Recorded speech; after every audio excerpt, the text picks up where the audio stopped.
Здравствуйте, в эфире информационный выпуск Амшикшара. Сегодня в программе. Обозначил приоритетные направления деятельности. Президент представил коллективу МВД нового министра. Арбузы на 10 гектарах. В Галском районе появился российский инвестор. В горы за навыками стартовал военно-полевой патриотический лагерь «Молодая Абхазия-2016». Сегодня Рауль Хаджимба представил коллективу Министерства внутренних дел Республики Абхазия нового министра Аслана Кобахия. Президент поблагодарил за работу прежнего министра, пожелал удачи новому и обозначил приоритетные направления деятельности МВД. Это борьба с наркоторговлей и ДТП. Подробности в репортаже Амрамичпа.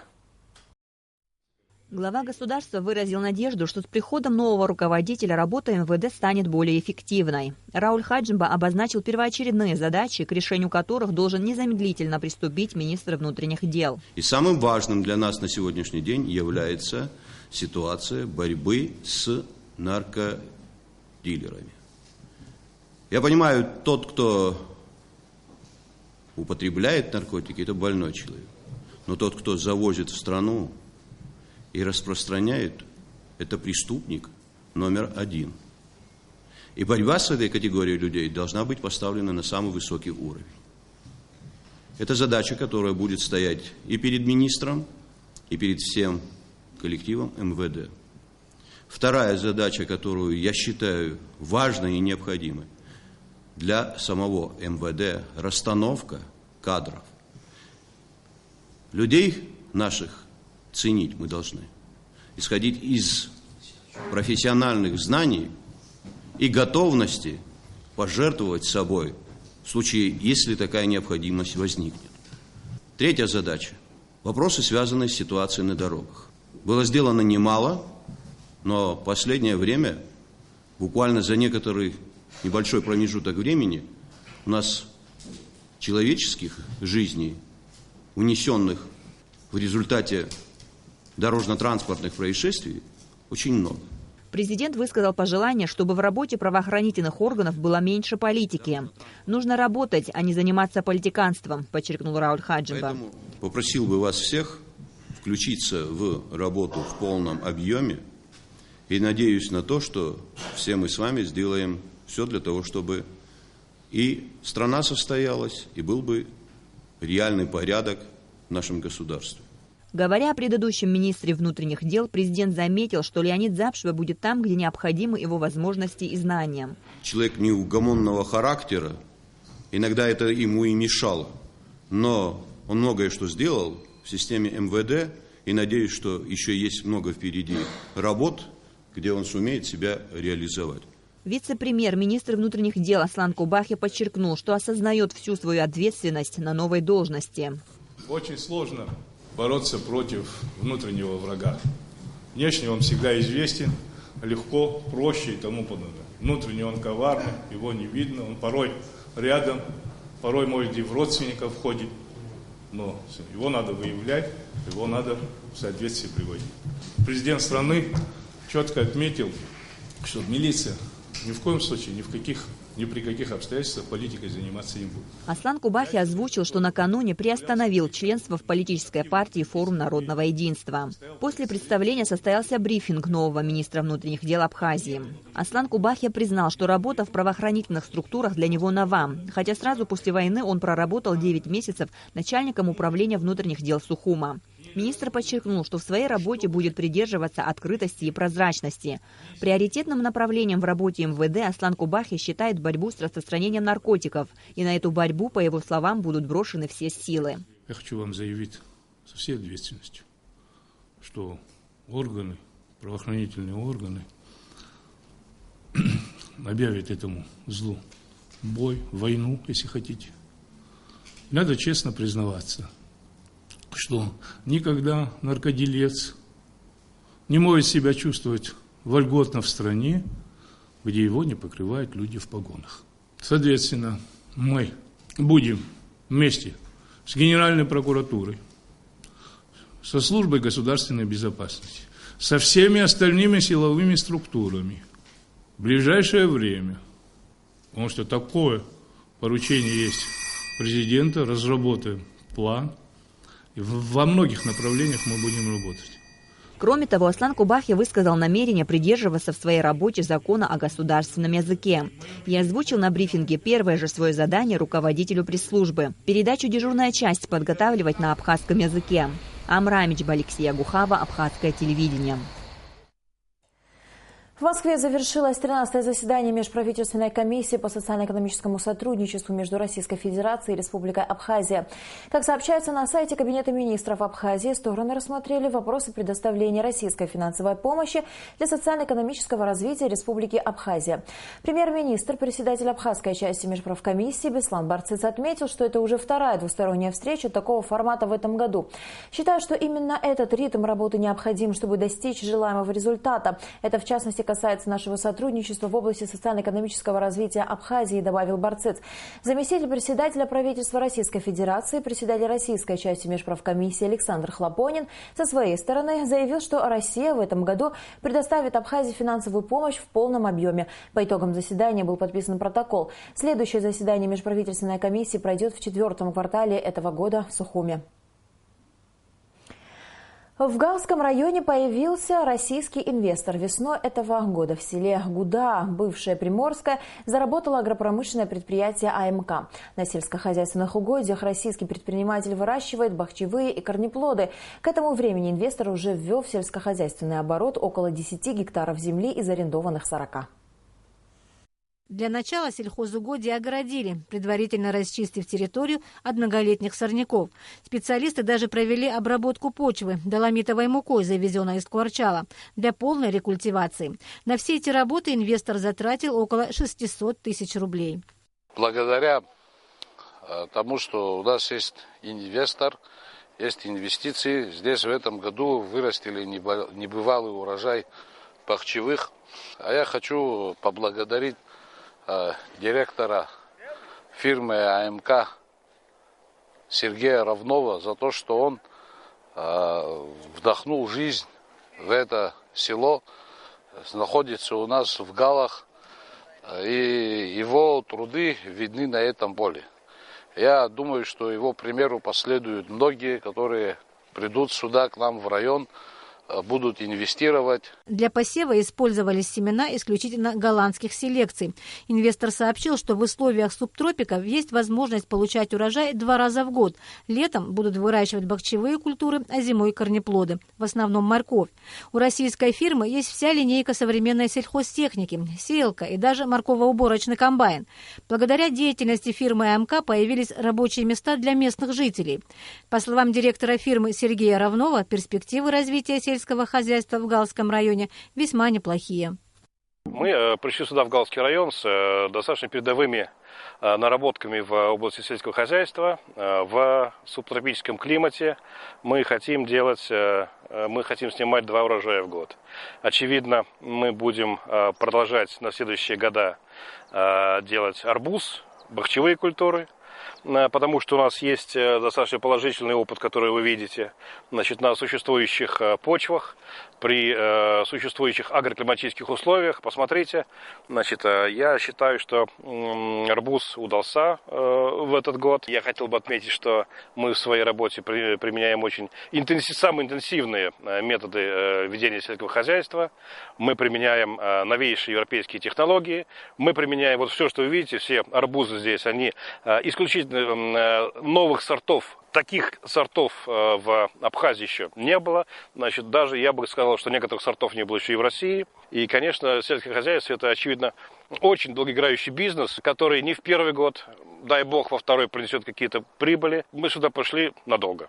В дальнейшем фирма планирует расчистить еще 15 гектаров земли и увеличить площадь пахотных земель в течение 2 лет до 100 гектаров. Планируется, что арбузы в основном будут реализовываться на местном рынке, а морковь как на местном, так и на российском рынках сбыта. Замдиректора сельхозпроизводства Давид Тарба продемонстрировал качество продукта. Хочу просто, чтобы люди увидели, что это все происходит в Галском районе. Тут хорошие земли, хороший посевной материал. Вовремя все сделано. И вот что у нас получилось. Чтобы люди понимали, это белые семена, это бессемянный сорт. Это обычный сорт, просто народ его прозвал огоньком, но он называется черный принц.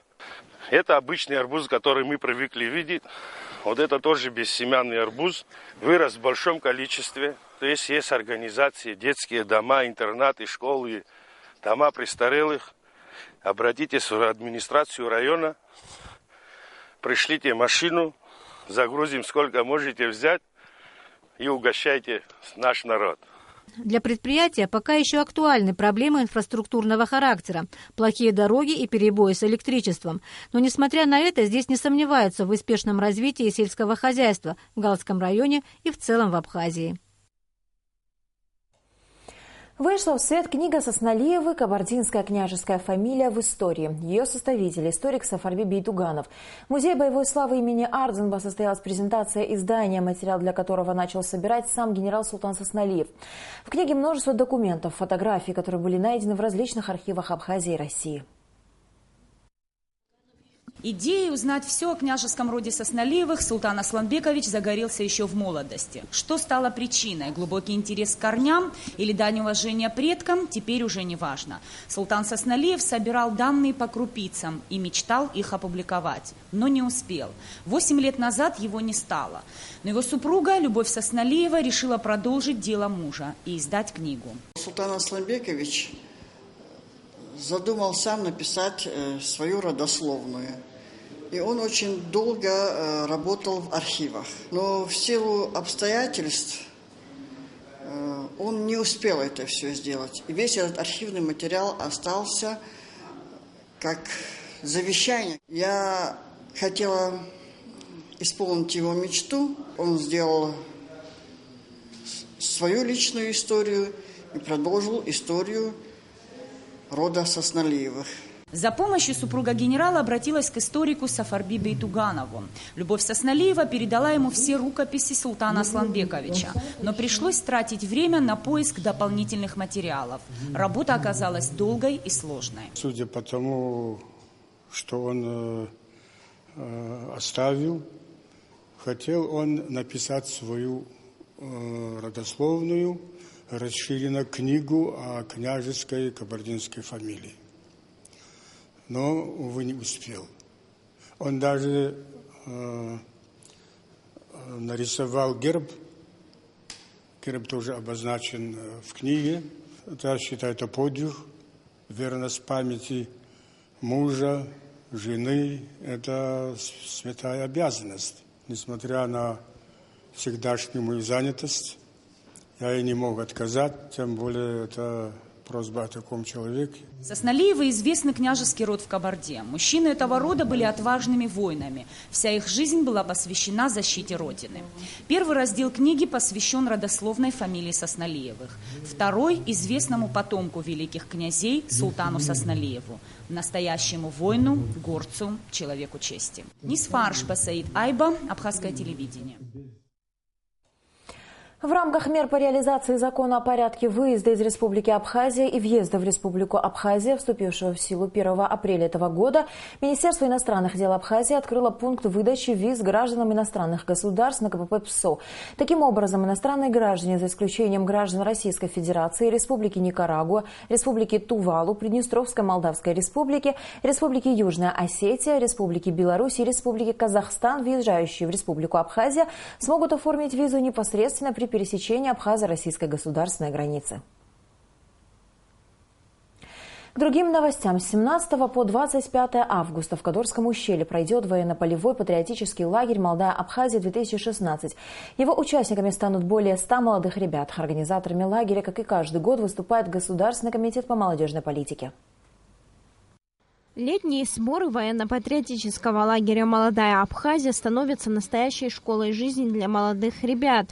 Здесь все как в армии. Подъем по расписанию, зарядка. Разве что одеваться, пока горит спичка, не заставляют. 120 молодых ребят в возрасте от 16 до 25 лет. В их числе гости из Донецкой и Луганской народных республик, а также Южной Осетии в течение 10 дней будут обучаться в Кадорском ущелье азам военного дела. Основная задача в течение 10 дней, 10 суток научить ребят пользоваться оружием, рассказать, как правильно, как грамотно защищать Родину, привить любовь к Родине, привить любовь к армейской службе. Все это проводится, реализуется в рамках патриотического воспитания.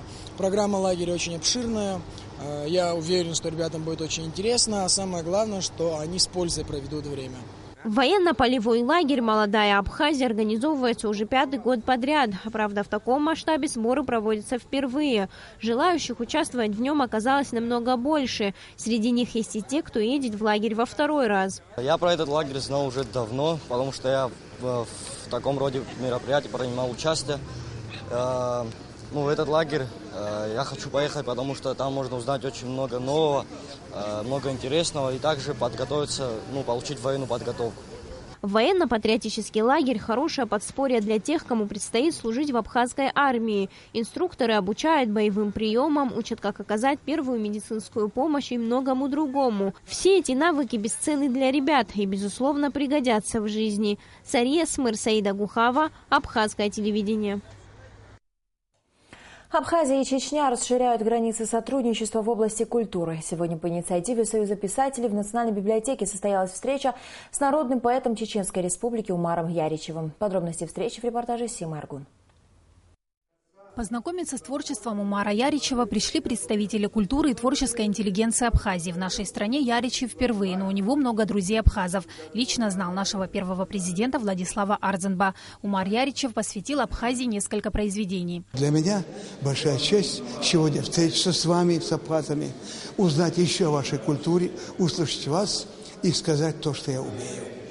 И вот я думаю, что вы как молодые, и наши молодые, два народа этих, я сегодня очень горд, что мои братья чеченцы здесь умирали за эту землю, гибли. Не дай Бог этого больше не приведи, но если это будет, мы будем здесь. Рядом с вами будем умирать. Председатель Союза писателей Абхазии Анзор Мукба отметил, что подобные встречи способствуют укреплению дружбы и сотрудничества между нашими братскими народами. Не было такого при моей жизни случая, чтобы представители творческой интеллигенции Чечни приезжали к нам. Это весьма приятно. Мы несколько раз в разговоре имели: давайте, ребята, свяжемся с чеченскими, с нашими коллегами.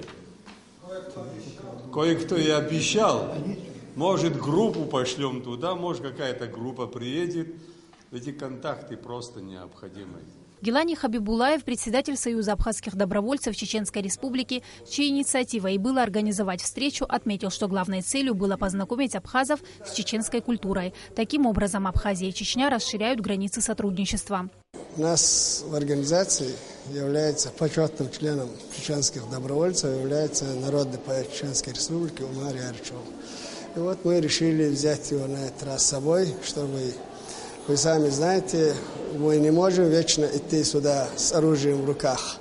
И решили на этот раз, чтобы поднять наши отношения на новый уровень. Умар Яричев родился в Чечне, но его семья была депортирована в Казахстан, где он и провел свое детство. Именно тогда еще совсем юный Умар начал писать стихи. Вернувшись на родину после окончания школы, поступил в нефтяной институт. Много лет проработал учителем физики и математики в средней школе, совмещая точные науки и творчество. Сегодня на счету Яричева множество произведений. Он автор 8 сборников стихов. Умар Яричев считает русский язык вторым родным языком, благодаря которому он имеет возможность рассказать другим народам о жизни и нравах чеченцев.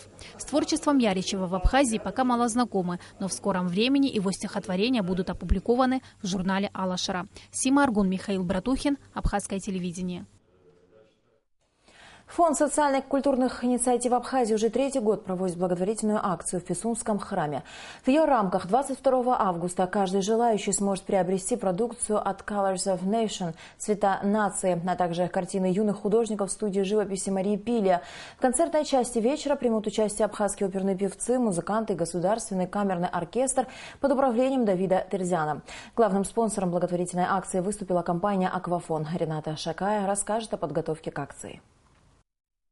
С утра в Сухумской филармонии проходит репетиция Государственного камерного оркестра под управлением Давида Терзяна. Буквально через несколько дней музыканты примут участие в благотворительной акции. В прошлом году, благодаря концерту выставки в Пицунде в поддержку больных детей, было собрано около 430 тысяч рублей, которые перечислены в фонд Ашана. Это мероприятие уже ежегодное, в нем принимает участие огромное количество наших партнеров. Выступают все наши известные абхазские оперные певцы, музыканты. Концерт очень большой. И благодаря этому мероприятию мы стараемся оказать финансовую помощь нашим больным деткам. На протяжении 3 лет Фонд социально-культурных инициатив Абхазии поддерживает компания «Аквафон» и команда Colors of Nation. Продукция команды будет выставлена на продажу 22 августа в рамках благотворительного мероприятия в Пицунде. Главная задача Colors of Nation – представить жителям и гостям страны абхазских художников и фотографов. Мы уже 3-й год принимаем участие в этом мероприятии. Всячески стараемся поддерживать всеми своими силами и возможностями, помогаем организации мероприятия и плюс еще предоставляем свою продукцию для благотворительной продажи, вырученные деньги, с которой идут как раз на лечение больных детей. Впервые этот благотворительный проект был запущен Фондом социально-культурных инициатив в 2014 году. И, конечно же, компания «Аквафон» не осталась в стороне, став главным спонсором акции в Пицунде. За «Аквафоном» закрепился имидж социально ответственной компании. И мы сами инициируем различного рода акции и мероприятия, направленные на улучшение социальной жизни нашей республики. Также неотъемлемой частью нашей работы является поддержка тех или иных организаций, чьи взгляды мы разделяем в этом направлении. Видеть в глазах человека страдания – это ужасно, особенно ребенка. И поэтому, когда ты видишь на этом лице какую-то улыбку, это вызывает радость, и это то, ради чего стоит работать, жить и стараться. И поэтому «Аквафон» и впредь будет поддерживать такого рода мероприятия совместно с тем же Фондом социально-культурных инициатив Республики Абхазия. Благодаря акции 2 подопечных фонда Ашана получили шанс на выздоровление. Организаторы надеются, что и на этот раз будет собрана достаточная сумма, чтобы они смогли помочь хотя бы некоторым больным детям. Рената Шакая, Тимур Гугохи, Абхазское телевидение. В связи с ремонтными работами на головных сооружениях насосной станции в Учхозе 18 августа с часа ночи до 10 часов вечера будет прекращена подача питьевой воды в центральной части города, районах Виема, Маяка, Нагорной части столицы, Старом поселке, Нижней Эшере. Об этом сообщает МУП «Водоканал». И в завершении выпуска о погоде. По сообщению гидрометеослужбы, завтра в Абхазии ожидается переменная облачность, кратковременный дождь, возможно, гроза. Температура воздуха ночью 20-22, днем 28-30 градусов. Температура морской воды 27 градусов.